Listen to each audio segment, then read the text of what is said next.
Hello everyone, my name is Robert Greenstein, a partner at Greenstein and Milvad, the attorneys behind 1-800-VICTIM-2, and welcome back to the 1-800-VICTIM-2 studio. Today I'm going to talk about broken bones. The medical term is a fractured bone. Now, fractured bones can result from many different types of accidents. It could be a motor vehicle accident, it could be a motorcycle accident, it could be a fall from a ladder at a construction site, it could be a slip and fall or a trip and fall in an unsafe premises, and it could be a workplace accident. There are many different types of fractures. It could be a displaced fracture. That's basically when the bone is broken into two or more pieces. It could be a non-displaced fracture where the bone is broken but it's not out of alignment. It could have an open fracture, where the bone actually protrudes through the skin, or a closed fracture where the bone doesn't protrude through the skin. A hairline fracture basically is a narrow crack in the bone. You'd have an incomplete fracture, which basically it's a significant crack, but it doesn't completely break the bone. You could have a comminuted fracture, which basically means the bones are shattered into many small pieces, and a compacted fracture, where the break caused by the bones being driven into each other. Now, skull fractures, those are very serious and can endanger the life of an accident victim.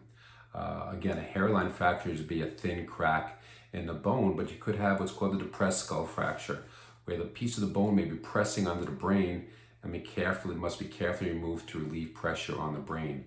A comminuted skull fracture, that's when the bone is shattered into many fragments and surgery is required to remove the pieces, which unfortunately could be embedded in the brain. And then you could have a basilar skull fracture, where it's a break to the base of the skull, and that can cause nerve damage to your face and cranial nerves. Now, vertebrae fractures are also going to be very, very serious. It's basically a broken spine, broken neck, and they can be very difficult to repair. Back surgeries are required, and they could also result in diminished range of motion and mobility.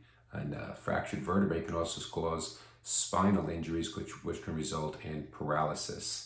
And so those are really very, very serious type fractures. Now, treating a fracture, sometimes they can require extensive surgeries, and other times just applying a cast. A lot of it depends on the age of the victim and, of course, the type of the fracture.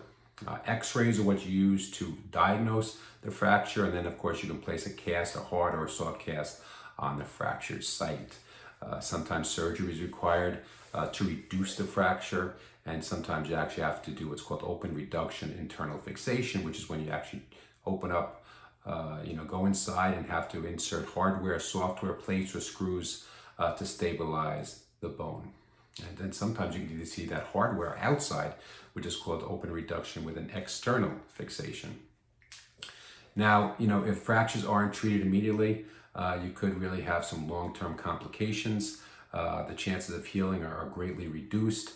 There can be serious complications such as damage to the nerve vessels, blood vessels, nerves, and infection. And when you have a fracture, the damages that you can suffer include pain and suffering, missed days from work, and really very large medical bills, especially if surgery is required. So if you're involved in an accident and suffer a fracture or broken bone, don't be a victim twice. Call 1-800-VICTIM-2. That's 1-800-842-8462. Don't be a victim twice. Give us a call. Thank you.